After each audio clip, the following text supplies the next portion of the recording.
Hey guys, tonight we're going to experience what it was really like to be Abraham Lincoln. Not the marble statue in the memorial, not the face on the penny, but the actual person who lived through it all. Most people imagine Lincoln's life as this inspiring story of the poor boy who became president, saved the Union, and freed the slaves. They see the happy ending and forget everything it took to get there. But the reality is, being Abraham Lincoln meant watching your mother die when you were 9 years old, working like a pack animal from the time you could walk, losing almost everyone you ever loved, and carrying a depression so heavy that your friends had to hide knives from you to keep you alive. We're talking about growing up so poor that you didn't own shoes, educating yourself by firelight because there were no schools, losing election after election while people mocked you, and then finally getting the job you wanted just in time to watch your country tear itself apart. So tonight, we're going to walk through his life from the moment he was born in a dirt floor cabin in Kentucky, through all the losses and failures that shaped him, to the choices he made that changed the world and eventually got him killed. Now get comfortable, close your eyes, and let's step into 1809. It's February 12th, 1809, and you've just been born in a one-room log cabin in Hardin County, Kentucky. This isn't a cozy log cabin like you see in movies. This is a crude shelter with gaps between the logs, a dirt floor, and one small window covered with oiled paper because glass is too expensive. Your name is Abraham, named after your grandfather who was killed by Native Americans when your father was just a boy.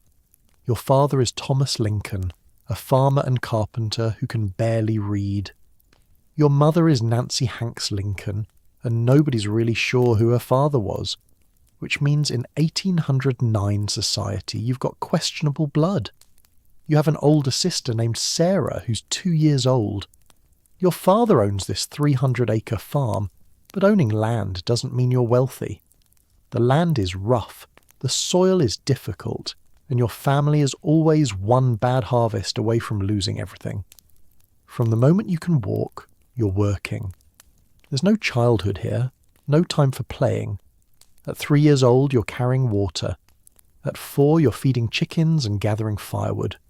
By 5, you're using an axe, learning to split logs even though the tool is almost as big as you are. Your hands develop calluses before you learn to write your name. Your back starts to ache before you understand what reading is. You're growing up in a world where work never stops, where survival depends on constant labour, and where one person not pulling their weight means the whole family suffers. The cabin is cramped. You sleep in a loft above the main room, climbing up a ladder every night. In winter, the cold seeps through every crack. Your mother plugs the gaps with mud and moss, but the wind still finds ways in.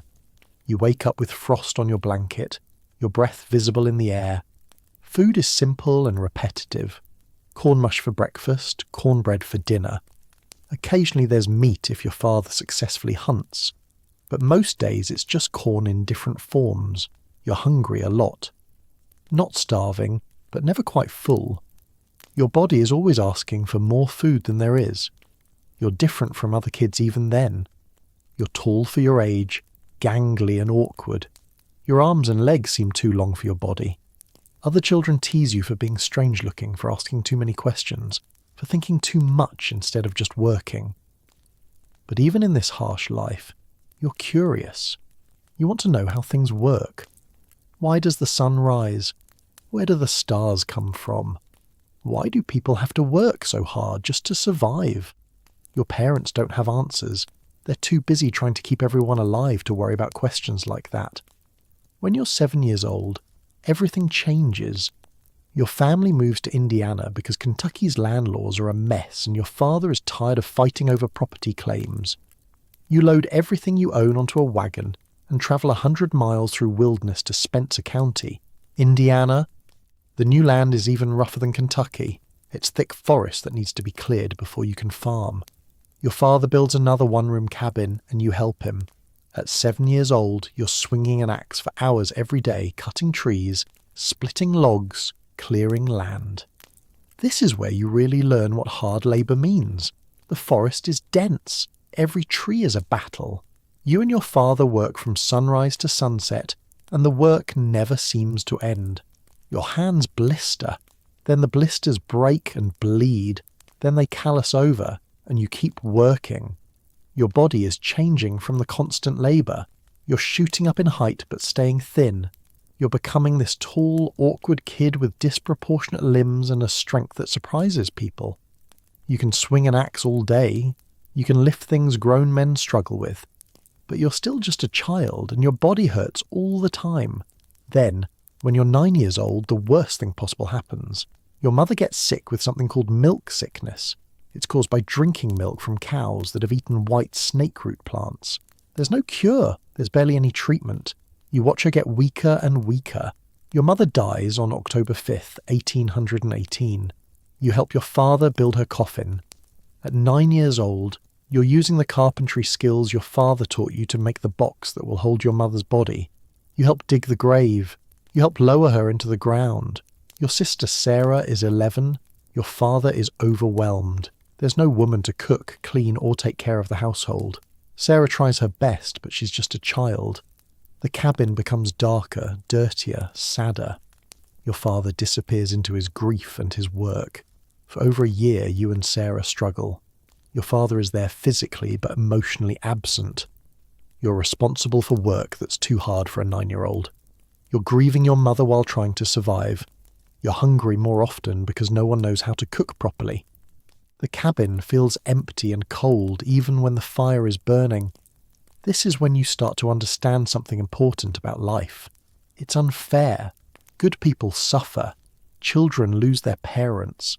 Work is endless and often meaningless. You can do everything right and still lose.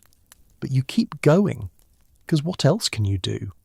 In December 1819, when you're 10, your father travels back to Kentucky and returns with a new wife. Her name is Sarah Bush Johnston, and she's a widow with 3 children of her own. Suddenly, your household has gone from 3 people to 8. Your stepmother, who you'll call Mother Sarah for the rest of your life, changes everything. She brings furniture, dishes, and books. Real books. You've barely seen books before. She brings cleanliness and order to the cabin. She brings warmth and care. Most importantly, she sees something in you that others miss. You're smart. You're curious. You want to learn. While your father thinks education is a waste of time for a farmer's son, Mother Sarah encourages you. She tells you it's okay to read. She defends your right to have books. But here's the problem. There are no schools nearby. Indiana's frontier doesn't have the luxury of education. There's an occasional travelling teacher who stays for a few weeks, but that's it. If you total up all your formal schooling throughout your childhood, it amounts to less than a year. So you teach yourself. You borrow books from anyone who has them. You read by firelight after working all day. Your eyes hurt from the dim light. Your body aches from labour. But you read anyway. You get your hands on a few precious books. The Bible, which everyone has. Aesop's Fables. The Pilgrim's Progress. A biography of George Washington. You read them over and over until you've memorised entire passages. You do arithmetic problems in your head while working. You write with charcoal on the back of a wooden shovel because paper is too expensive. Your father doesn't understand. He thinks you're lazy. He sees you reading and thinks you're avoiding work. He doesn't get that you're trying to become something more than a subsistence farmer. You get into arguments. He takes your books away. You sneak them back when he's not looking. You're becoming an outsider in your own family. Your father wants you to be like him, working the land, satisfied with simple survival. But you want more. You want to understand the world. You want to think. And in a place where survival depends on physical labour, that makes you strange. The other kids think you're weird too. You're tall and awkward. You ask odd questions, and you'd rather read than play. You make jokes to try to fit in, to make people laugh, but underneath you're lonely. You're different, and everyone knows it. You keep growing. By the time you're 15, you're 6 feet tall. By 17, you're 6 feet 4 inches. In a world where the average man is 5 feet 7, you're a giant. Your arms are so long they hang past most people's hands. Your legs are disproportionately long. Your face is angular and unusual. People stare at you. You're aware of how you look. You know you're not handsome. You know people whisper about your appearance. You make jokes about your own ugliness, turning it into humour before others can use it against you. But it hurts. Of course it hurts. When you're 19, your sister Sarah dies in childbirth along with her baby. Sarah, who took care of you after your mother died, who was your closest companion through those hard years, is gone. You helped build her coffin too. Another person you love, another wooden box, another grave. You're starting to see a pattern in your life. The people you love die. Work is endless but leads nowhere. You're different from everyone around you, and that difference isolates you. You're trapped in poverty with no clear way out, but you keep reading, you keep learning, and slowly you start to see possibilities beyond the farm. At 22, you leave home. Your father wants you to stay and work the farm, but you're done. You've spent your whole life breaking your back for land you don't own and a future that looks exactly like your past. You need something different. You move to New Salem, Illinois, a small frontier town. You're 6'4", skinny but incredibly strong from years of manual labour. You get a job at a general store where you interact with people, tell stories, and start to develop a reputation as someone interesting to talk to. You're discovering that you're good with people. You can make them laugh. You can tell stories that hold their attention. You can remember details about their lives and ask about their families. People like you, even though you're strange-looking and poor and uneducated by traditional standards, you start reading law books. There's no law school here. You can't afford formal education anyway, so you borrow books and study on your own, just like you taught yourself everything else. You read late into the night, puzzling through legal concepts, teaching yourself to think like a lawyer. But life keeps knocking you down. The store you work at fails. You and your partner accumulate debt that you'll spend years paying off. People start calling it your national debt because it's so large compared to your income. You try to run for the Illinois General Assembly. You lose. You're 23 years old, poor, uneducated, and now a failed politician. People tell you to forget about politics. You're not the right kind of person for it. You don't have the family connections or the education or the money. Then you meet Anne Rutledge. She's beautiful, kind, and intelligent. She's engaged to someone else, but he's been gone for years and nobody knows if he's coming back. You fall in love with her. For the first time in your life, you feel like someone sees you, truly sees you, and doesn't find you lacking. You start to imagine a future. Maybe you could be a lawyer. Maybe you could marry Anne. Maybe life doesn't have to be just endless work and loss.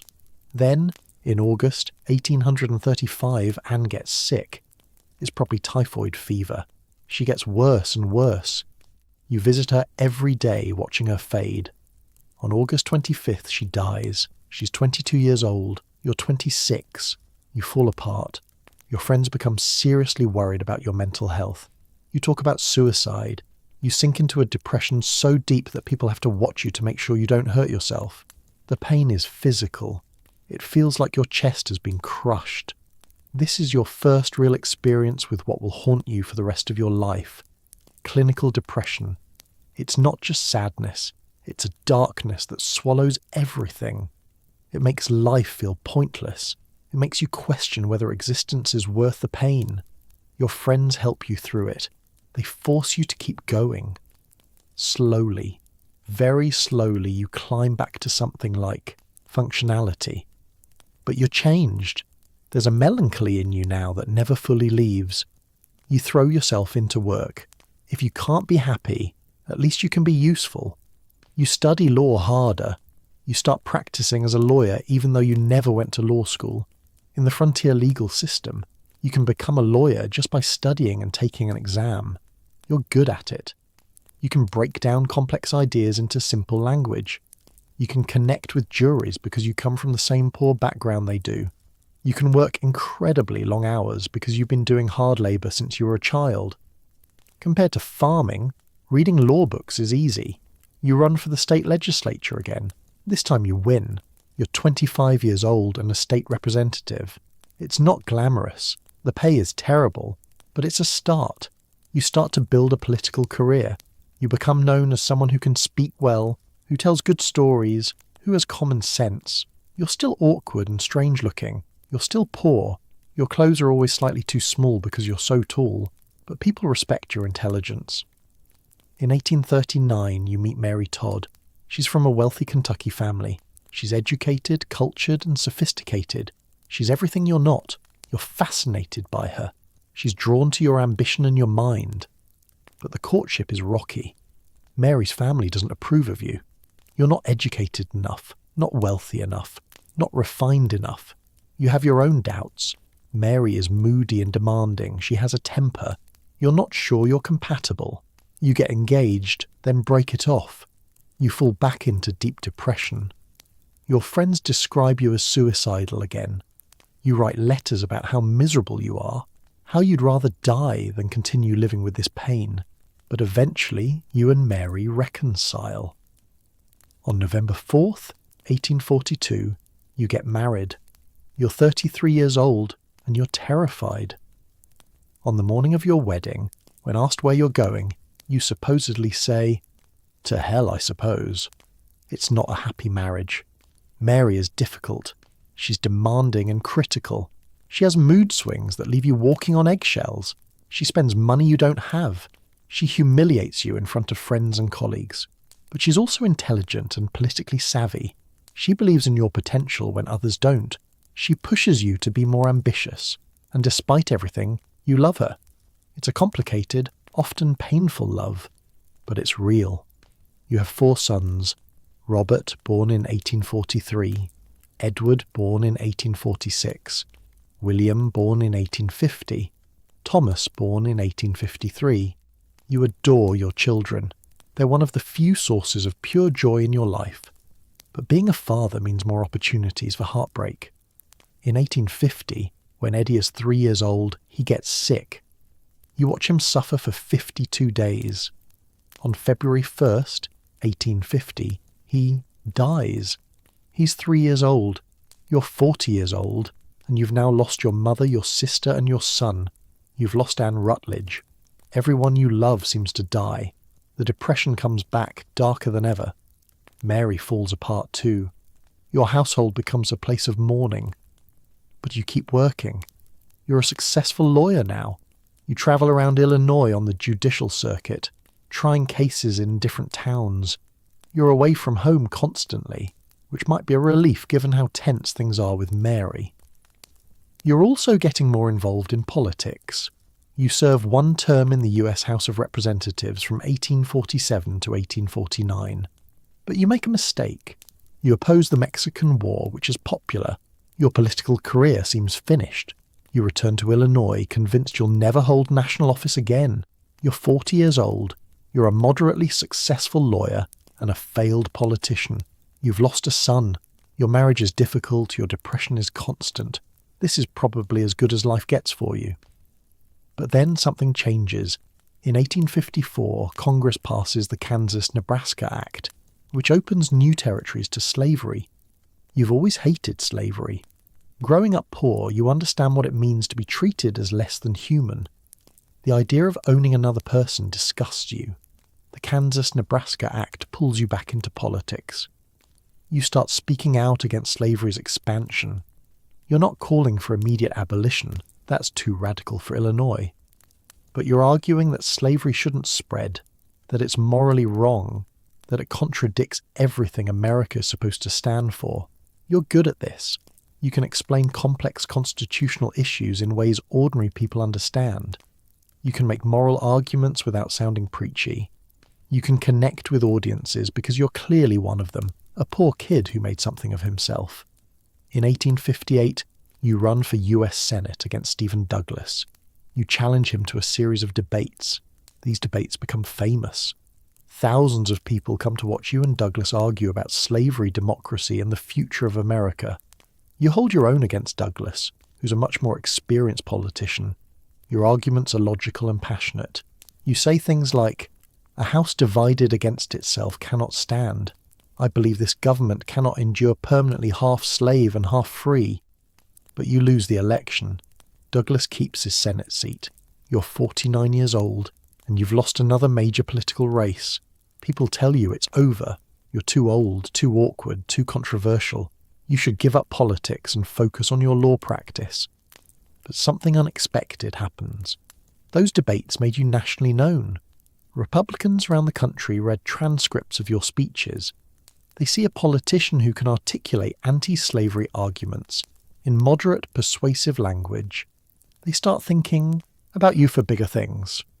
In 1860, the Republican Party nominates you for president. You're shocked. You're not the favourite. You're not the most experienced. But the party is divided and you're acceptable to different factions. You're the compromise candidate. You campaign from your home in Springfield because that's how campaigns work in 1860. You wait while your supporters travel the country speaking on your behalf. You worry constantly. You're certain you'll lose. But you don't lose. You win. On November 6th, 1860, you're elected President of the United States. You're 51 years old. You've spent your entire life poor, awkward, self-educated, and struggling. And now you're the most powerful person in the country. You should be happy. This is everything you've worked for. But instead, you're terrified. Because even before you take office, the South starts seceding. South Carolina leaves the Union in December. More states follow. By the time you're inaugurated on March 4th, 1861, 7 states have seceded and formed the Confederate States of America. You're president for 6 weeks before the Civil War starts. On April 12th, 1861, Confederate forces fire on Fort Sumter. You have to decide whether to let the South go or fight to preserve the Union. You choose to fight. People don't understand what you've just committed to. This won't be a quick war. This will be 4 years of hell. Over 600,000 Americans will die. Entire cities will burn. Families will be destroyed. And all of it happens on your watch, under your command. You're not a military man. You've never commanded armies. Your only military experience was a brief, uneventful stint in the Black Hawk War when you were young. Now you're supposed to lead the Union through the greatest crisis in American history. The pressure is unimaginable. Every day brings news of battles, casualties, and setbacks. You're meeting with generals, making strategic decisions, dealing with political infighting, and trying to hold the country together. You sleep 3 or 4 hours a night, you lose weight, you age visibly. Mary is not handling things well. She's difficult in the best of times, and these are definitely not the best of times. She overspends on White House renovations while soldiers are dying. She has paranoid episodes. She alienates people with her mood swings. You have to manage the war and manage Mary's emotional crises. Your sons are your refuge. Willie and Tad, your 2 youngest, are with you in the White House. They're your reminder that life is about more than war and death. You play with them when you can. You let them interrupt important meetings. They're pure and innocent in a world that's become dark and bloody. Then, in February 1862, Willie gets sick. It's probably typhoid fever, the same thing that killed Anne Rutledge. He's 11 years old. For days you watch him get sicker. You sit with him when you can, between meetings about the war. You hope and pray and bargain with God. On February 20th, 1862, Willie dies. Your son, your beautiful, bright son, dies in the White House while you're President of the United States leading the country through a war. You fall apart. Mary falls apart worse. She's inconsolable, hysterical. She never fully recovers from Willie's death. The White House becomes a place of mourning again. You're trying to save the nation while your own family is destroyed by grief. You keep working. What else can you do? The war doesn't stop because your son died. Battles continue. Soldiers die. You have to make decisions about strategy and politics and the future of slavery. Because that's the other thing you're dealing with. Slavery. The war started as a fight to preserve the Union, but it's become a war about slavery too, and you have to decide what to do about it. You've always hated slavery, but you're also a politician. You know that if you move too fast, you'll lose the border states. If you move too slow, you'll lose the abolitionists. You're trying to find the right moment, the right approach. In September 1862, after the Battle of Antietam, you issue the preliminary Emancipation Proclamation. It declares that all slaves in rebel states will be free as of January 1st, 1863. It's a military measure as much as a moral one, but it changes everything. On January 1st, 1863, you sign the final Emancipation Proclamation. It doesn't free all slaves, that would require a constitutional amendment, but it frees slaves in Confederate territory and allows black men to join the Union Army. It transforms the war from a fight about states' rights to a fight about human freedom. You've just done something that will define your legacy forever. But you don't feel triumphant. You feel exhausted. You're 53 years old. You've lost your son. Your wife is barely functional. The war is still raging. Thousands are dying every month. The pressure never stops. You're criticised constantly. Abolitionists say you didn't go far enough. Conservatives say you went too far. Military leaders second-guess your decisions. Newspapers attack you daily. Political opponents call you a tyrant, a dictator, an ape. Yes, they call you an ape. They mock your appearance relentlessly. Political cartoons portray you as ugly, stupid, and barely human. The racism of the time, and there's plenty of it, gets directed at you because you're associated with freeing black people. People draw you with exaggerated features, turning your physical awkwardness into something monstrous. You receive death threats constantly. People write letters describing exactly how they want to kill you. Your security is minimal. You walk around Washington with almost no protection. You go to the theatre. You meet with citizens. You're exposed constantly to potential assassins, but you refuse to live in fear. Maybe you don't care anymore. Maybe after everything you've lost, death doesn't scare you. You talk about your own death matter-of-factly, like it's inevitable, and maybe not even unwelcome. The war drags on. 1863 brings the Battle of Gettysburg, the turning point. Over 50,000 men are killed, wounded or missing in 3 days. You visit the battlefield later and give a short speech dedicating a cemetery. You speak for just 2 minutes. You say things like government of the people, by the people, for the people shall not perish from the earth. You think the speech is a failure. You think you didn't say enough. But those 2 minutes become the most famous speech in American history.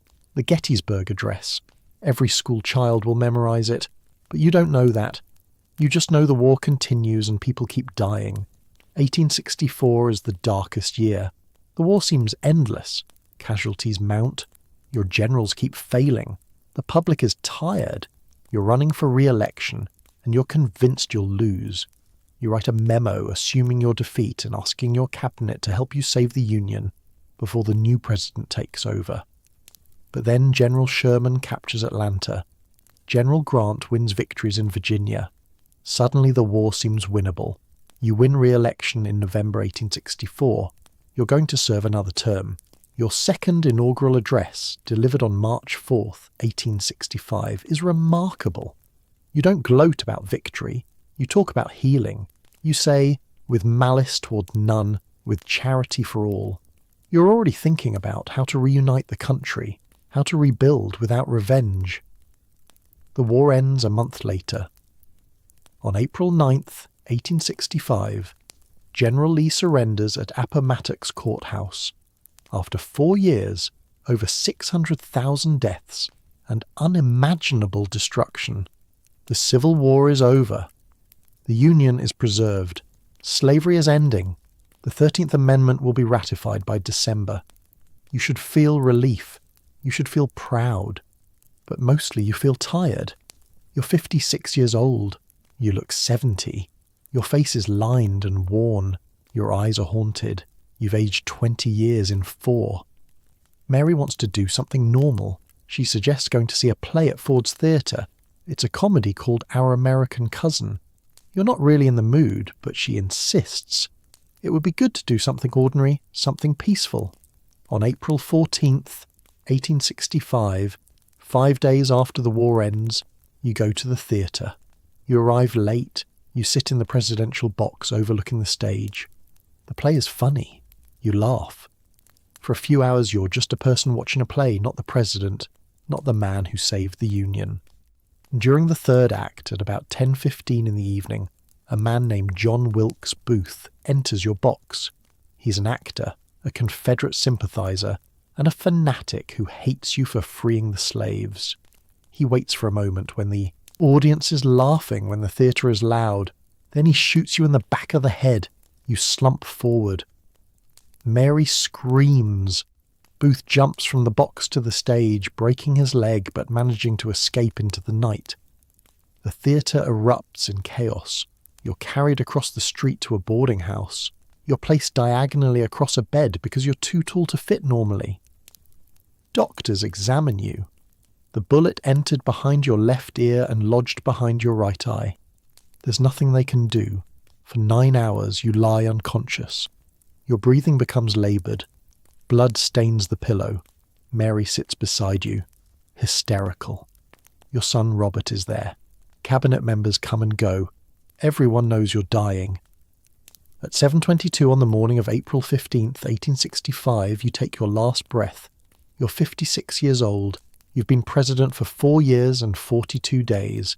You've saved the Union, ended slavery, and redefined what America means. Secretary of War Stanton says, now he belongs to the ages. But you never got to see the peace you fought for. You never got to lead Reconstruction. You never got to help the freed slaves build new lives. You never got to prove that reunification could work. You died before seeing the fruits of your work. Your body is taken back to Springfield, Illinois. Your funeral train travels over 1,500 miles, stopping in cities along the way. Millions of people line the tracks to pay respects. They're mourning not just a president, but a symbol of perseverance, of the possibility that a poor kid from nowhere can change the world. Mary never recovers from your death. She sinks into paranoia and grief. She has breakdowns. She's eventually declared insane and briefly institutionalized by your son Robert. She lives another 17 years, but they're years of pain and isolation. Your surviving sons have hard lives too. Robert becomes successful but distant. Tad dies at 18 from illness. Only Robert lives to old age, but he never has children who survive. Your direct line ends with him, but your legacy grows. The man people mocked as an ugly ape becomes an icon. The self-educated frontier lawyer becomes a symbol of American democracy. The depressed, awkward man who lost almost everyone he loved becomes the great emancipator. People forget the pain you lived through. They forget the poverty, the losses, the depression, the criticism. They remember the achievements. They remember the speeches. They remember that you saved the Union and freed the slaves. But here's the truth. Your life sucked. It was filled with poverty, hard labour, loss, and pain. You lost your mother, your sister, your first love, 2 of your sons, and your own life. You struggled with depression your entire adult life. You had to manage a difficult marriage, navigate impossible politics, and lead the country through its bloodiest war. You never felt successful. You always felt inadequate. You made jokes about your ugliness. You doubted yourself constantly. You struggled with the weight of your decisions. You knew that every order you gave meant someone would die. You were criticized mercilessly during your lifetime. People called you a tyrant, an idiot, an ape, a monster. They threatened to kill you. They mocked your appearance, your background, and your ideas. You won the presidency but lost half the country. You saved the Union but died before seeing the peace. Your childhood was backbreaking labour and poverty. Your education was stolen hours by firelight. Your political career was loss after loss until middle age. Your presidency was a series of impossible choices with no good options. Your family life was grief and difficulty. And your death was violent, coming just when you might have finally found some peace. But you did it anyway. You kept going despite the depression. You kept learning despite the lack of schools. You kept trying despite losing elections. You kept leading despite the criticism.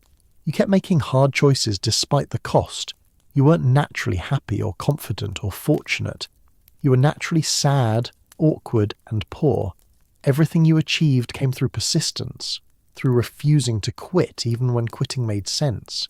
You turned suffering into empathy, loss into determination, and weakness into strength.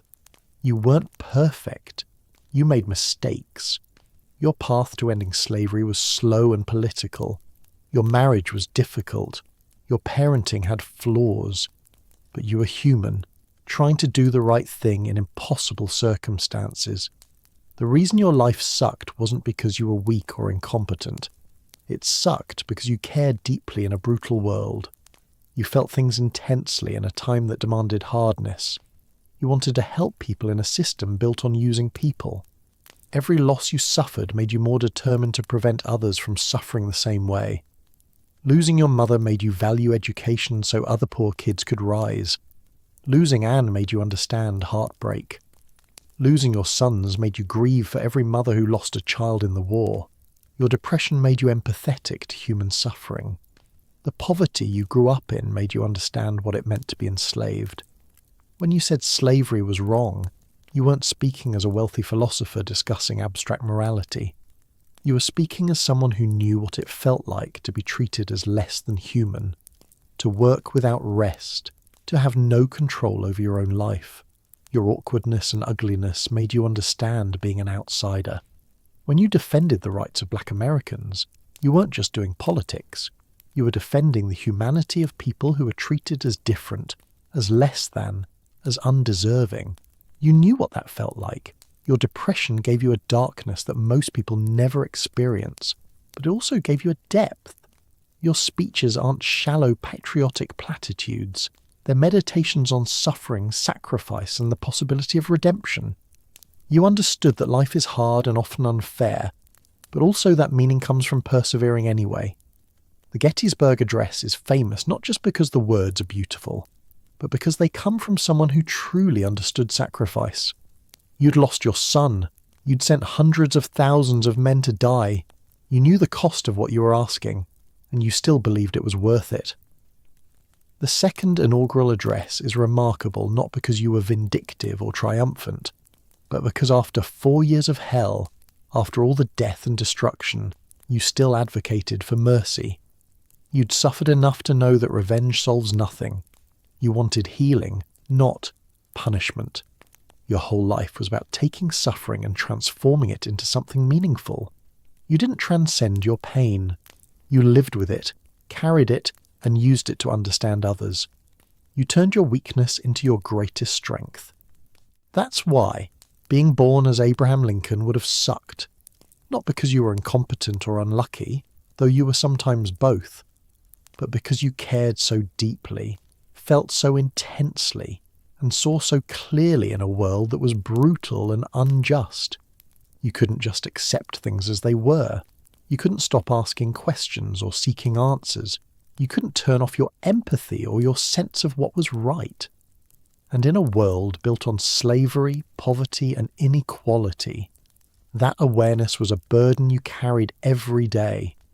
You spent your whole life uncomfortable, physically uncomfortable in your too long body, socially uncomfortable as an outsider, emotionally uncomfortable with the depression that never left, morally uncomfortable with the injustice around you. You never quite fit, never quite belonged, never quite felt at ease. But that discomfort drove you. It made you question. It made you fight. It made you refuse to accept that things couldn't be better. And eventually it made you change the world. So when you think about Abraham Lincoln tonight, don't think about the marble statue. Don't think about the face on the penny. Think about the 9-year-old boy building his mother's coffin. Think about the teenager reading by firelight after 14 hours of manual labour. Think about the young man who lost his first love and wanted to die. Think about the lawyer who failed over and over before succeeding. Think about the father burying his sons. Think about the president reading casualty lists and visiting hospitals and carrying the weight of 600,000 deaths. Think about someone who suffered constantly but kept going. Someone who was awkward and ugly and poor and depressed, but refused to let those things define his worth. Someone who had every reason to give up but didn't. That's Abraham Lincoln. Not a saint or a superhero, but a human being who lived through hell and still tried to make things better. Someone who understood that life is suffering, but insisted it could also be meaningful. Someone who knew he would be criticized and mocked and threatened, but spoke truth anyway. His life sucked. It absolutely sucked. But he lived it with such integrity, such perseverance, and such empathy that he transformed not just himself, but an entire nation. He proved that where you start doesn't determine where you end, that education isn't about schools, but about curiosity, that greatness comes not from avoiding suffering, but from how you respond to it. Abraham Lincoln was born in a dirt floor cabin to illiterate parents, in a society that said he'd never amount to anything. He lost almost everyone he loved. He struggled with mental illness. He was mocked for his appearance and his origins. He led the country through its bloodiest war, and he died violently just when he might have found peace. But he also preserved the Union. He ended slavery. He gave speeches that still inspire people over 150 years later. He showed that a person could come from nothing and still change everything. That's why his life sucked. Because to achieve all that, he had to endure all that. The suffering wasn't separate from the success. It was the foundation of it. Every loss taught him empathy. Every failure taught him perseverance. Every moment of darkness made him appreciate the light he eventually brought to others. So tonight, as you drift off to sleep, remember Abraham Lincoln not as a distant historical figure, but as a real person. Someone who woke up every day with aching muscles and a heavy heart. Someone who lost people he loved and kept living. Someone who felt inadequate but did the job anyway. Someone who suffered from depression but still found reasons to laugh. Someone who was told he'd never succeed but change the world. Remember that greatness doesn't mean a lack of pain. It means pushing through pain. It means taking your suffering and transforming it into empathy for others. It means being broken again and again and still trying to fix what's broken in the world. Abraham Lincoln's life sucked in almost every measurable way, but he lived it with such determination, such integrity, and such care for others that he became the standard by which we measure presidential greatness. Not because his life was easy, but because it was hard and he did remarkable things anyway. That's the real story, not the myth of the self-made man who easily rose from poverty, but the reality of a human being who struggled constantly, suffered tremendously, and still managed to make choices that saved millions of people from bondage and preserved the nation. His life was hard, so hard that thinking about it honestly makes you tired. But it was also meaningful. He mattered. He made a difference. And that, in the end, is what he wanted. Not happiness or comfort or ease, just the chance to matter, to help, to make things a little bit better for others. Abraham Lincoln got that chance. And even though it cost him everything, even though his life was filled with pain and loss and struggle, he used that chance to change the world. That's why his story endures, not because it's a happy story, but because it's a true one, and in its truth, there's something that speaks to all of us. We all suffer, we all struggle, we all feel inadequate sometimes, but like Lincoln, we have the choice to keep going, to keep trying, to keep caring even when it hurts. And sometimes, if we're very lucky and very determined and very willing to sacrifice, that's enough to make a difference. Good night.